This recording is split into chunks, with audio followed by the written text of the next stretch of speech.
Praise the Lord. വേഗം വരുന്നവനായ യേശുക്രിസ്തുവിൻ്റെ അതിപരിശുദ്ധ നാമത്തിൽ ലോകമെമ്പാടുമുള്ള നല്ലയിടയൻ പ്രേക്ഷകർക്ക് ക്രിസ്തീയ സ്നേഹ വന്ദനം.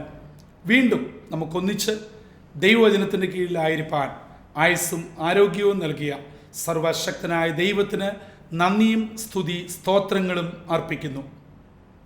നിങ്ങളുടെ പ്രാർത്ഥനാ വിഷയങ്ങൾ ഞങ്ങളുമായി പങ്കുവെക്കുവാൻ ആഗ്രഹിക്കുന്നുവെങ്കിൽ ഞങ്ങളുടെ കോൺടാക്റ്റ് നമ്പറുകൾ ഉപയോഗിക്കുക.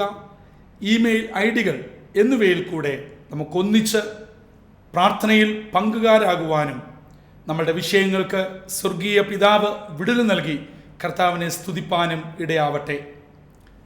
ഗുഡ് ഫ്രണ്ട്സ് ഗോസ്പൽ ടീമിൻ്റെ വിവിധ ശുശ്രൂഷകൾ, വചന പഠനങ്ങൾ, ദിനംതോറുമുള്ള ജീവജല വാഗ്ദത്ത സന്ദേശം എന്നിവ ബ്രദർ സന്തോഷ് കോടുകുളഞ്ഞി എന്ന യൂട്യൂബ് ചാനലിൽ കൂടെ ലഭ്യമാണ്.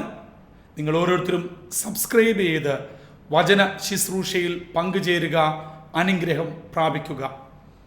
നല്ലയിടയൻ്റെ എപ്പിസോഡുകൾ സ്പോൺസർ ചെയ്യാനുള്ള അവസരങ്ങളുണ്ട്.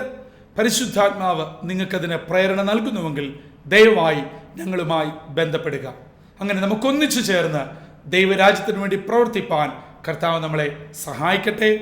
ഇന്നത്തെ എപ്പിസോഡ് സ്പോൺസർ ചെയ്ത കുടുംബത്തോടുള്ള നന്ദിയെയും സ്നേഹത്തെയും ദൈവനാമത്തിൽ അറിയിച്ചുകൊണ്ട് ഇന്നത്തെ വചന ധ്യാനത്തിനായി ഒരുങ്ങാം. ഇന്ന് നാം ഒന്നിച്ച് പങ്കിടുവാൻ ആഗ്രഹിക്കുന്ന വിഷയം ദൈവദാസനായ മോശ കയറിയ 5 പർവ്വതങ്ങളെക്കുറിച്ചാണ്. 5 പർവ്വതങ്ങളിൽ മോശ കയറിയതായി വിശുദ്ധ വചനം നമ്മെ പഠിപ്പിക്കുന്നു. അവ ഏതൊക്കെയാണ്, എന്താണ് അതിൻ്റെ പ്രത്യേകത എന്ന് ഇന്നത്തെ എപ്പിസോഡിൽ പങ്കിടുവാൻ ആഗ്രഹിക്കുന്നു. അതിന് ആധാരമായി ആവർത്തന പുസ്തകം 34 അധ്യായം 5 വാക്യം വായിക്കുന്നു. അങ്ങനെ യഹോവയുടെ ദാസനായ മോശ യഹോവയുടെ വചനപ്രകാരം അവിടെ മോവാബ് ദേശത്ത് വെച്ച് മരിച്ചു. മോശയുടെ ധന്യമായ ഒരു അന്ത്യത്തെക്കുറിച്ചാണ് ആവർത്തന പുസ്തകത്തിൻ്റെ അവസാന വാക്യങ്ങളിൽ നമുക്ക് കാണുവാൻ കഴിയുന്നത്. മോശയുടെ ജനനം തന്നെ അത്ഭുതാവഹമാണ്. ഒരു എബ്രായ പൈതൽ ജനിക്കരുതെന്ന് നിയമമുള്ള സമയത്തും സ്ഥലത്തും സ്വർഗത്തിലെ ദൈവം മോശയ്ക്ക് ജന്മം കൊടുക്കുന്നു. ഏത് കൊട്ടാരത്തിൽ നിന്നും കൽപ്പന പുറപ്പെടുവിച്ചോ ആ കൊട്ടാരത്തിൽ ഏകദേശം 40 വർഷങ്ങൾ അവിടുത്തെ വളർത്തുമകനായി ജീവിക്കുന്നു. വളരെ ദൈവിക പദ്ധതി മോശയിൽ കൂടെ നിറവേറുവാൻ ദൈവം കാലാകാലങ്ങളിൽ മോശയെ ഉപയോഗിക്കുന്നു. പ്രിയ ദൈവമക്കളെ, നമ്മളെ ഓരോരുത്തരെക്കുറിച്ചും ദൈവത്തിന് ഓരോ പദ്ധതിയുണ്ട്. എന്നെ കേൾക്കുന്ന ചിലരെങ്കിലും ഒരുപക്ഷെ പല സന്ദർഭങ്ങളിലും നിരാശയോടെ ഓർത്തിട്ടുണ്ടാവും, ഞാൻ എന്തിനാണ് ഇങ്ങനെ ജീവിക്കുന്നത്? എനിക്ക് എന്തിനാണ് ദൈവം ഇങ്ങനെ ഒരു ജന്മം തന്നത്? എൻ്റെ അവസ്ഥ കണ്ടില്ലേ? എൻ്റെ മക്കളെ കണ്ടില്ലേ? എൻ്റെ കുടുംബം കണ്ടില്ലേ? എൻ്റെ ആരോഗ്യം കണ്ടില്ലേ?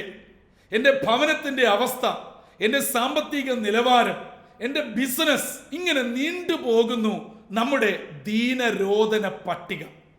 പ്രിയ ദൈവമക്കളെ, സ്വർഗത്തിലെ ദൈവത്തിന് ഒരിക്കലും തെറ്റുപറ്റുകയില്ല. ഇന്ന് താങ്കൾ കടന്നു പോകുന്നത് ചില ദൈനംദിന ജീവിത പ്രശ്നത്തിൽ കൂടെയും സങ്കീർണമായ അനുഭവത്തിൽ കൂടെ ആയിരിക്കാം. ഞാനത് എതിർത്ത് പറയുന്നില്ല, തെറ്റു പറയുന്നില്ല. എന്നാൽ അതിൻ്റെ പിന്നിലും ദൈവത്തിനൊരു ഉദ്ദേശമുണ്ട്, ഒരു പദ്ധതിയുണ്ടെന്ന് ആര് വിശ്വസിക്കുന്നു, ആ പദ്ധതിയെ ദൈവനാമത്തിൽ ഏറ്റെടുക്കുവാൻ തയ്യാറാകുന്നു, അവർക്കാണ് സ്തോത്രത്തോടെ ജീവിക്കുവാൻ കഴിയുന്നത്, വിശ്വസ്തയോടെ ജീവിക്കുവാൻ കഴിയുന്നത്, പ്രത്യാശയോടെ മുൻപോട്ട് പോകുവാൻ കഴിയുന്നത്. അല്ല എങ്കിൽ എന്നും നമുക്ക് നിരാശയും വിലാപവുമേ ഉണ്ടാവുകയുള്ളൂ. അതുകൊണ്ട് നമ്മുടെ സാഹചര്യം നമുക്കെതിരാണെങ്കിലും, നമ്മുടെ അവസ്ഥകളും നമ്മുടെ ചുറ്റുപാടുകളും നമുക്ക് വിപരീതമാണെങ്കിലും, സ്വർഗത്തിലെ ദൈവം അനുകൂലമാണെങ്കിൽ പ്രതികൂലം ആരുമില്ല എന്ന് മോശയുടെ ആദ്യകാല ജീവിതങ്ങളും മുൻപോട്ടുള്ള ശുശ്രൂഷകളും നമ്മെ പഠിപ്പിക്കുകയാണ്. അങ്ങനെ മോശ ദൈവിക പദ്ധതി പ്രകാരം ദൈവവേലയ്ക്കായി നിയോഗിക്കപ്പെടുന്നു. അങ്ങനെ മോശയെ ദൈവം കാലാകാലങ്ങളിൽ ഉപയോഗിക്കുകയും പഴയ നിയമത്തിന്റെ മധ്യസ്ഥനായി ഇസ്രായേൽ ജനത്തിന്റെ നായകനായി ദൈവം തിരഞ്ഞെടുക്കുന്നു. അതേ പ്രിയമുള്ളവരെ, വിക്കനും തടിച്ച നാവുള്ളവനും ഞാൻ ഒട്ടും കഴിവുള്ളവനല്ല, എൻ്റെ സഹോദരനെ തിരഞ്ഞെടുക്കണമെന്ന് വിനയാന്വിതനായി ദൈവത്തോട് തന്നെ പറഞ്ഞ അതേ മോശയെ കൊണ്ട് 600,000 പുരുഷാരത്തെ നയിപ്പാൻ ദൈവം തിരഞ്ഞെടുത്തു. ഞാനും നിങ്ങളും കഴിവില്ല എന്നും കുറവുള്ളവനാണെന്ന് സമ്മതിക്കുമ്പോൾ തമ്പുരാൻ അതാണ് നമ്മുടെ ഏറ്റവും വലിയ ക്വാളിഫിക്കേഷനായി തിരഞ്ഞെടുക്കുന്നത്. ആകയാൽ ഈ പകൽ മോശയുടെ ജീവിതത്തിലുണ്ടായ അതേ അനുഭവം നമ്മുടെ ജീവിതത്തിലും ഉണ്ടാവട്ടെ. നമ്മുടെ കഴിവുകേട് ദൈവത്തിനൊരു പ്രശ്നമല്ല, നമ്മുടെ സൗന്ദര്യമില്ലായ്മ ദൈവത്തിനൊരു പ്രശ്നമല്ല, നമ്മുടെ വിദ്യാഭ്യാസക്കുറവ് ദൈവത്തിനൊരു പ്രശ്നമല്ല, നാം കടന്നു പോകുന്ന ഏത് അവസ്ഥയും ദൈവത്തിനൊരു പ്രശ്നമല്ല. ദൈവത്തിന് വേണ്ടി വിട്ടുകൊടുക്കുവാൻ തയ്യാറാണോ, ദൈവം തീർച്ചയായും എന്നെയും നിങ്ങളെയും മാനിക്കുവാൻ മതിയായവനാണ്. അങ്ങനെ മോശയെ ദൈവം ഇസ്രായേലിന്റെ നേതാവായി തിരഞ്ഞെടുത്ത് മുൻപോട്ടുള്ള പ്രയാണത്തിൽ മോശ കയറുവാനിടയായ 5 വിവിധ പർവ്വതങ്ങളുണ്ട്.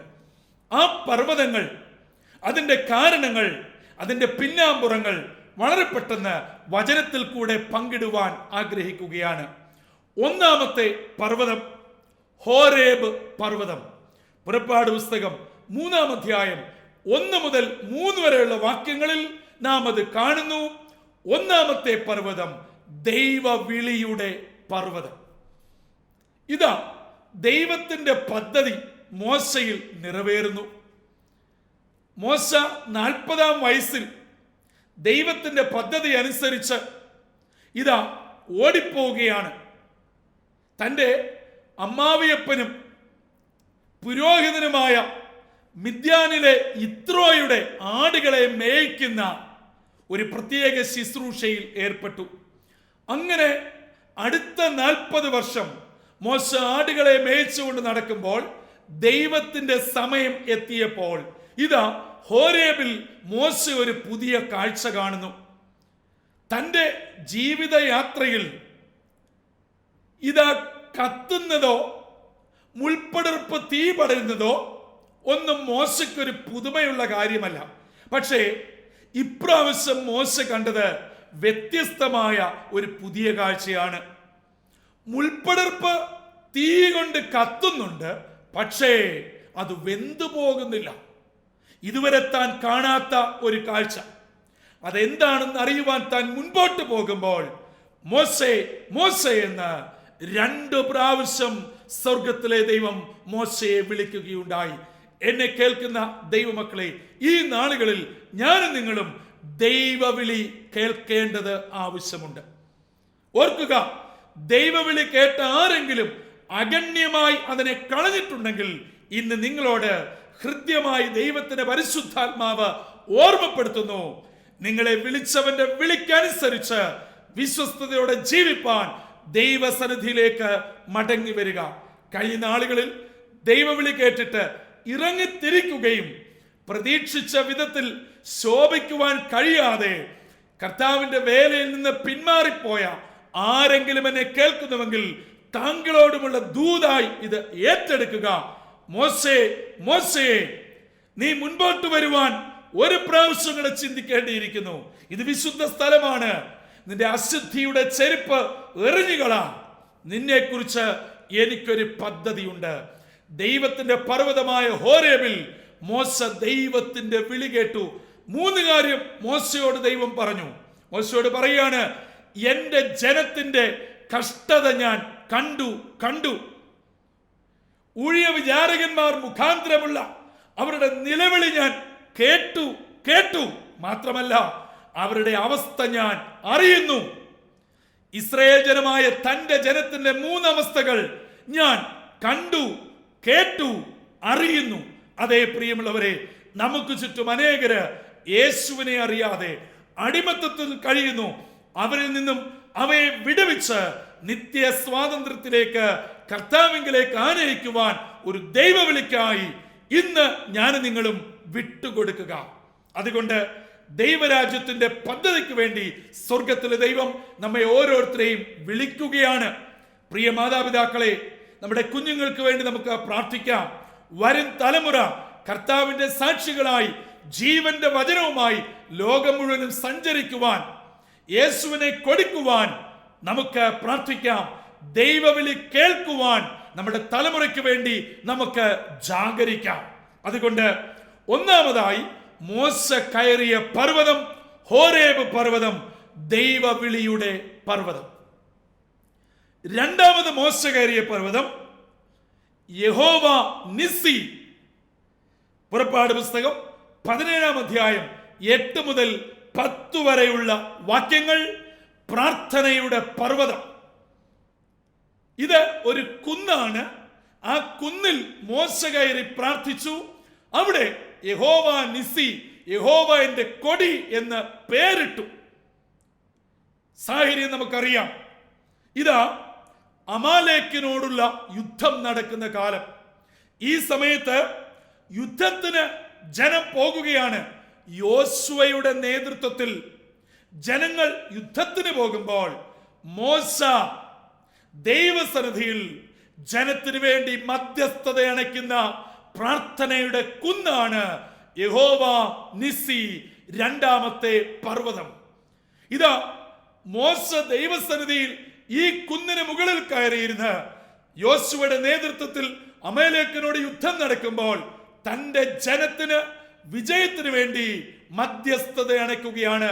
താൻ ആകാശത്തേക്ക് 2 കരവും ഉയർത്തിക്കൊണ്ട് ദൈവസന്നിധിയിൽ അഭയാചന കഴിക്കുന്നു.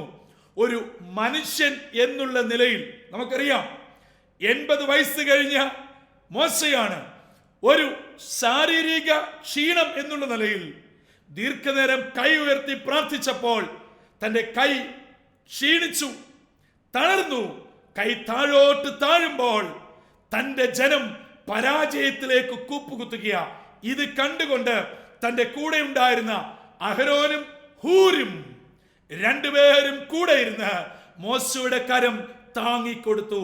അത് ആകാശമധ്യത്തിൽ ഉയർന്നു നിൽക്കത്തക്കവണ്ണം 2 പേരും ഇടവും വലവും ഇരുന്ന് താങ്ങിക്കൊടുത്ത് ആ മോശയുടെ കരം ഉയർന്നിരുന്നപ്പോൾ ഇസ്രായേൽ ജനത്തിന് വിജയമുണ്ടായി. അത് യഹോവ നിസ്സിയായി അറിയപ്പെട്ടു. എന്നെ കേൾക്കുന്ന മാതാപിതാക്കളെ, എന്റെ യുവജന സുഹൃത്തുക്കളെ, വാത്സല്യമുള്ള കുഞ്ഞുങ്ങളെ, നമ്മുടെ കുടുംബത്തിന് വേണ്ടി ഇടവിൽ നിൽക്കുന്ന ഒരു കുന്ന് നമുക്കുണ്ടായിരിക്കണം. നമ്മുടെ ഭവനങ്ങൾ യഹോവ നിസ്സിയായിരിക്കണം. യഹോവ എന്റെ കൊടിയായിരിക്കണം. മധ്യസ്ഥ അണയ്ക്കുവാൻ കഴിയുമോ? നശിച്ചു പോകുന്ന യുവ തലമുറയ്ക്ക് വേണ്ടി, മദ്യത്തിനും മയക്കുമരുന്നിനും അടിമകളായി ലോക ഇമ്പങ്ങളുടെ പിന്നാലെ ഓടുന്ന നൂതന ആശയങ്ങൾക്കെതിരെ എനിക്ക് നിങ്ങൾക്കും മധ്യസ്ഥ അണയ്ക്കുവാൻ കഴിയുമോ? അതെ, നമ്മുടെ കൈകൾ ഉയർന്നിരിക്കണം. ഒരിക്കലും താഴരുത്. നമ്മളെ സപ്പോർട്ട് ചെയ്യുവാൻ പ്രാർത്ഥനാ സഹകാരികളായി നമ്മുടെ ഭവനത്തിൽ എത്ര പേരുണ്ട്? എന്നെ കേൾക്കുന്ന പ്രിയപ്പെട്ടവർ ഓർക്കുക, ഞാനും നിങ്ങളും പ്രയാധിക്യം കൊണ്ട്, ശാരീരിക ക്ഷീണം കൊണ്ട് തളരുമ്പോൾ, അർത്ഥാൽ നമ്മുടെ മാതാപിതാക്കൾ പ്രാർത്ഥിച്ച് ശീലമുള്ള, ദൈവസന്നിധിയിൽ നമുക്ക് വേണ്ടി മധ്യസ്ഥ അണിച്ച് ജാഗരിച്ച മാതാപിതാക്കൾ പ്രയാധികമായി ഓർമ്മ നഷ്ടപ്പെട്ടു പ്രാർത്ഥിക്കാൻ പറ്റാതെ വരുമ്പോൾ അത് ഏറ്റെടുക്കുവാൻ, സഹകരണ പ്രാർത്ഥനക്കാരായി കൂടെ കൂടുവാൻ ഭവനത്തിൽ ആൺമക്കളോ പെൺമക്കളോ കൊച്ചുമക്കളോ ഉണ്ടോ? പ്രിയമുള്ളവരെ, ചിന്തിക്കേണ്ടിയിരിക്കുന്നു. മോശ കയറിയ രണ്ടാമത്തെ പർവ്വതം യഹോവ നിസ്സി എന്നറിയപ്പെട്ടു. പ്രാർത്ഥനയുടെ മധ്യസ്ഥതയുടെ പർവ്വതം. ഞാനും നിങ്ങളും ദേശത്തിനു വേണ്ടി, സഭയ്ക്ക് വേണ്ടി, കുടുംബത്തിനു വേണ്ടി, തലമുറയ്ക്ക് വേണ്ടി മധ്യസ്ഥത അണയ്ക്കണം, പ്രാർത്ഥിക്കണം. തളരരുത്. തളർന്നാൽ കൂടെയുള്ളവർ അന്യോന്യം താങ്ങിക്കൊണ്ട് പ്രാർത്ഥനയിൽ ജാഗരിപ്പാൻ മോശ കയറിയ രണ്ടാമത്തെ പർവ്വതം നമ്മെ ഓരോരുത്തരെയും ഓർമ്മപ്പെടുത്തുന്നു. മോശ കയറിയ മൂന്നാമത്തെ പർവ്വതം സീനായി പർവ്വതം. പുറപ്പാട് പുസ്തകം 19-ാം അധ്യായം 20-21 വാക്യങ്ങൾ. ദൈവിക ആലോചനയുടെ പർവ്വതം. സീനായി പർവ്വതത്തിൽ മോശ അനേക സന്ദർഭങ്ങളിൽ ദൈവിക ആലോചന കേൾക്കുവാൻ, കൽപ്പന വാങ്ങുവാൻ ഒക്കെ കയറിയതായി പുറപ്പാട് പുസ്തകം ആദിയോടന്തം നാം പഠിക്കുന്നുണ്ട്.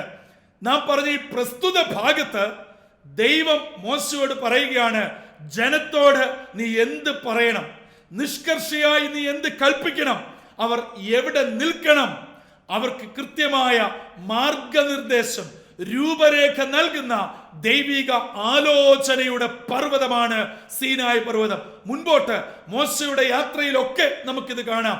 ഇസ്രായേൽ ജനത്തിന് 10 കൽപ്പനകൾ 2 പ്രാവശ്യം മോശയുടെ പക്കൽ എഴുതി കൊടുത്തത് ഈ സീനായ് പർവ്വതത്തിൽ വെച്ചാണ്.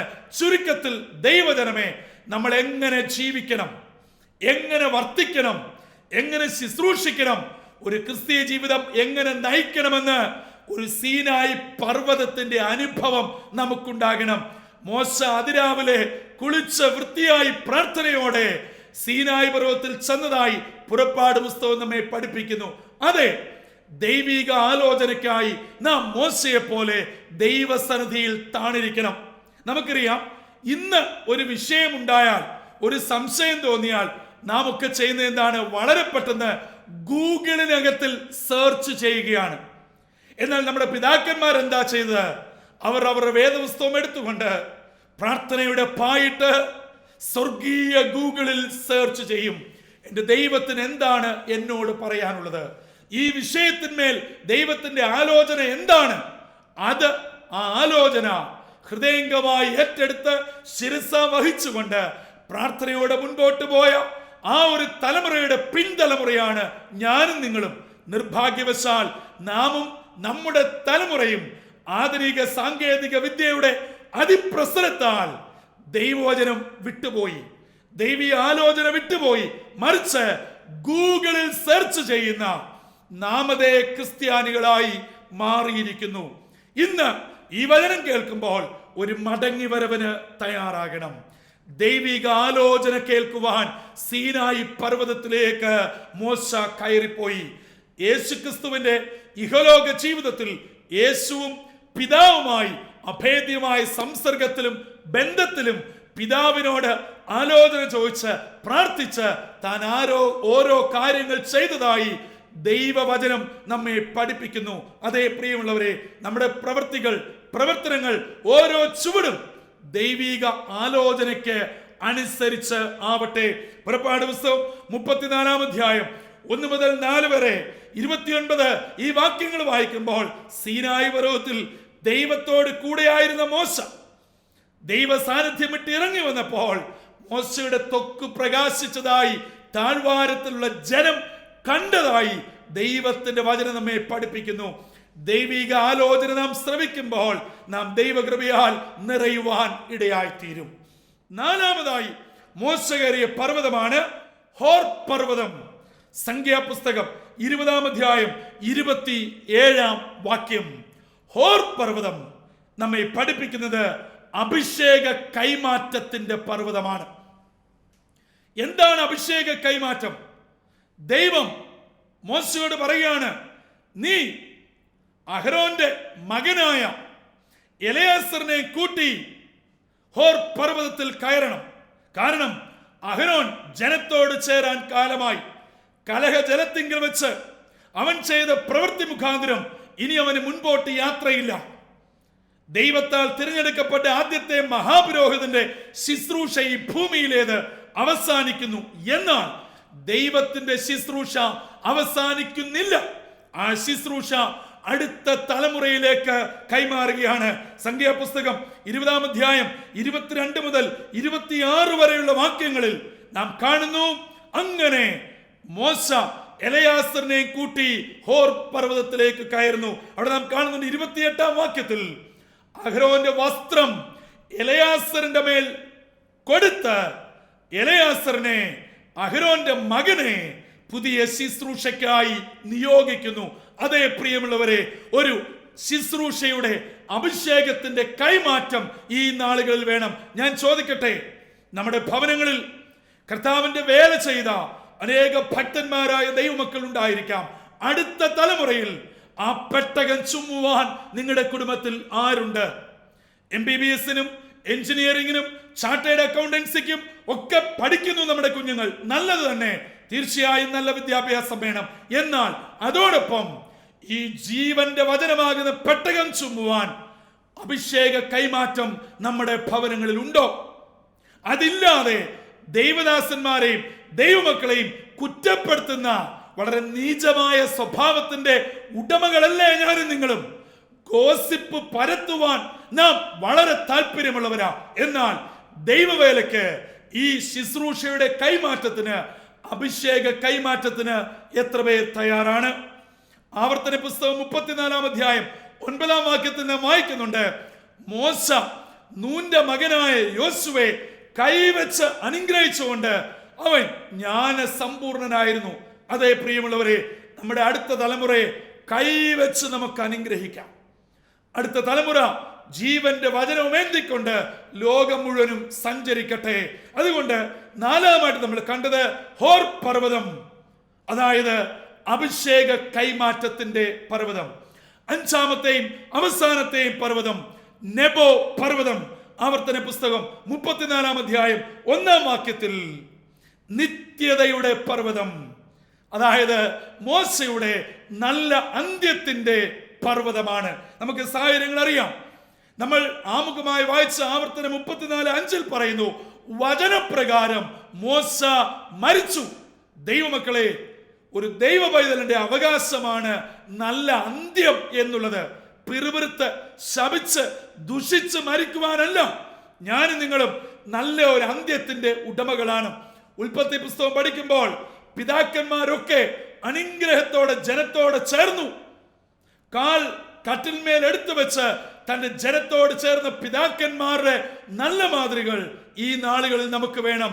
നിത്യതയിലേക്ക് എത്തിക്കുന്ന പർവ്വതം അതാണ് നെബോ പർവ്വതം. മോശ മരിച്ചു, എവിടെ അടക്കി എന്ന് ഇന്നും അവ്യക്തമാണ്. അത് ദൈവത്തിന്റെ പദ്ധതിയാണ്. പ്രിയമുള്ളവരെ, ആകയാൽ കർത്താവിൽ ഞാനും നിങ്ങളും ചേരണം.